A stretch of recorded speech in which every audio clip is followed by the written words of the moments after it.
Nous avons rencontré des bénévoles de l'association Artisans du Monde dans une boutique éphémère de Dijon.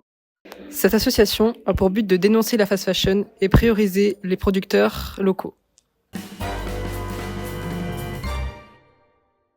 Quel est le principe de l'association et qu'est-ce qu'elle fait?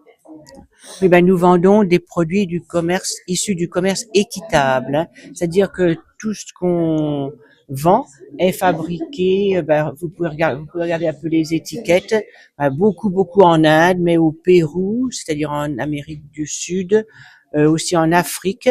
Et ce sont des coopératives qui nous fournissent tout l'artisanat. Et les personnes qui travaillent dans ces coopératives travaillent, on veille à ce qu'elles ne travaillent pas, c'est contrôlé, quoi, hein. Et puis que les enfants aussi soient pas exploités, quoi, hein, Okay. Donc, si vous travaillez vous travaillez donc avec des fournisseurs. Donc, avec quels fournisseurs travaillez-vous? Oui, on travaille avec des centrales d'achat parce que c'est pas nous qui allons vérifier en Inde ou au Pérou, hein, dans les coopératives si les employés sont pas. Alors on travaille avec Solidarmonde qui est dont le siège est à Paris.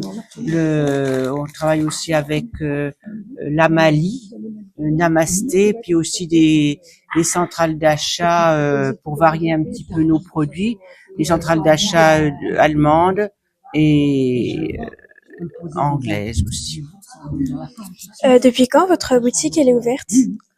Oh, depuis 30 ans. À Dijon, hein, je parle.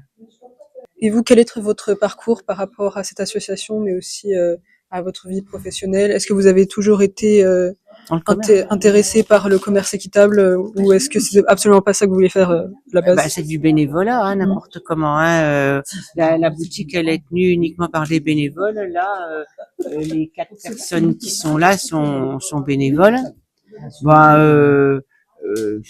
Je faisais partie du CCFD, donc vous avez entendu parler, hein, pour votre tandem. Et c'est un peu les mêmes centres d'intérêt, hein, le CCFD et puis Artisans du Monde. Et puis donc j'ai connu Artisans du Monde par le CCFD, puis ça m'a intéressé, hein. Bon, je suis rentrée là, j'avais encore une activité professionnelle. J'étais dans l'enseignement, hein, moi. Et puis quand j'ai été en retraite, je me suis un peu plus investie dans la boutique et dans les activités, parce qu'il y a la boutique, mais il y a donc aussi des ventes extérieures. Il y a pas que les permanences en boutique, quoi.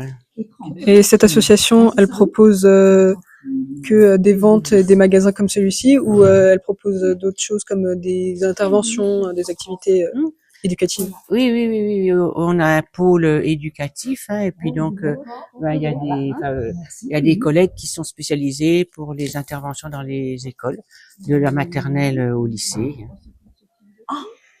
Okay. Quelles sont les valeurs de votre association?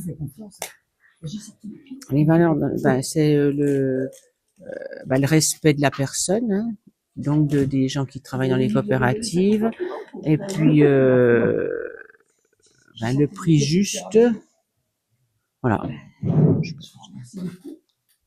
Est-ce que vous savez combien sont payés les fournisseurs qui vous fournissent donc tous les nos produits?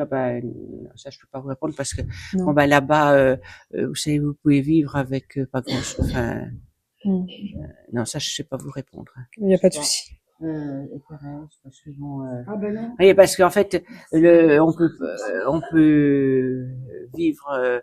Il en faut peut-être pas grand-chose. Enfin, pour vivre correctement, il n'y a pas besoin d'avoir un pouvoir d'achat aussi important qu'ici, quoi.